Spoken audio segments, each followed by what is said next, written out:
"Shall I crucify your king?" Pilate asked them. And they replied, "We have no king but Caesar."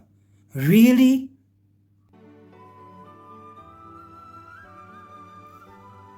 So as we may know, today is Palm Sunday, and throughout the Universal Church, we read from the Gospel the Passion narrative, where we find this interesting conversation between Pilate and the leaders of the Jews.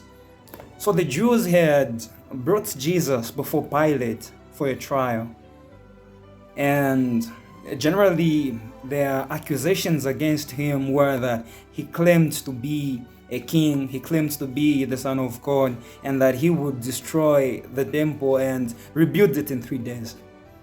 So in the course of the dialogue, Pilate asks the Jews, "Shall I crucify your king?" And they replied, "We have no king but Caesar."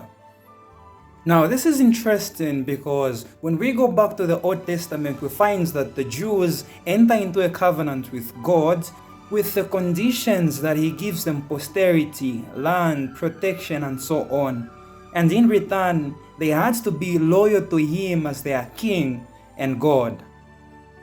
Now, from time to time, they continued bleaching this contract by serving other gods. And this is part of the reasons why they entered into the Babylonian exile. So after some years in the Babylonian exile, God worked through Cyrus the Persian, and he allowed for them to return to their land. Now, after some generations, the Jews are under the colonial rule of the Romans. Now, this colonial rule is not as bad as the Babylonian exile was, because they are allowed to worship their own gods, go to their own temple, but they still paid tribute to Caesar. Now, back in the day, it was prophesied by the prophet Isaiah that there would come a Messiah who would redeem the people, who would save the people. Now, the Jews, with this prophecy, expected a political Messiah, such a Messiah who would save them and redeem them from the Roman Empire. And when Jesus came, they did not see such signs of a Messiah who had come to conquer the Romans. So the Jews did not accept Christ as their Messiah. This is perhaps what led them into saying, "We have no king but Caesar." But also because they wanted to persuade Pilate to be able to crucify Jesus.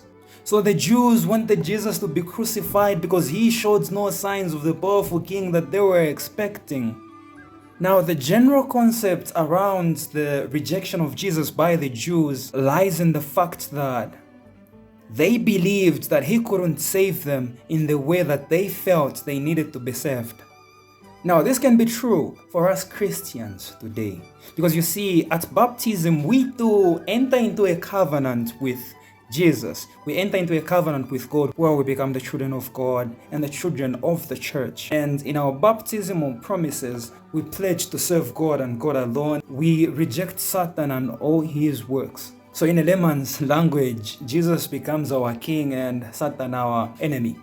But as time goes on, life leads us into situations where we fail to accept Jesus as our king because we feel he is taking long to save us, or he has no power to save us, or only we can save ourselves, or perhaps there are other means that we can use to save ourselves. We find ourselves in situations where we feel it is easier for Satan to be our king than for Jesus. These are times when it seems easier to live sinfully than righteously. Those are the times that we too reject Jesus. Those are the times that we say we have no king except Caesar, because we feel that Jesus, whom we pledged to be our king, cannot save us. My dear friends, it is easy to pledge that Jesus is our king, but to walk that talk, we need every grace, every strength, every dedication. Because it is not Christian enough to just say that Jesus is my king, but I need to prove that. I need to back that up with my actions. So perhaps Pilate is asking us the same question today. Shall I crucify your king? I am wishing you a happy Palm Sunday and a fruitful Holy Week. straight up.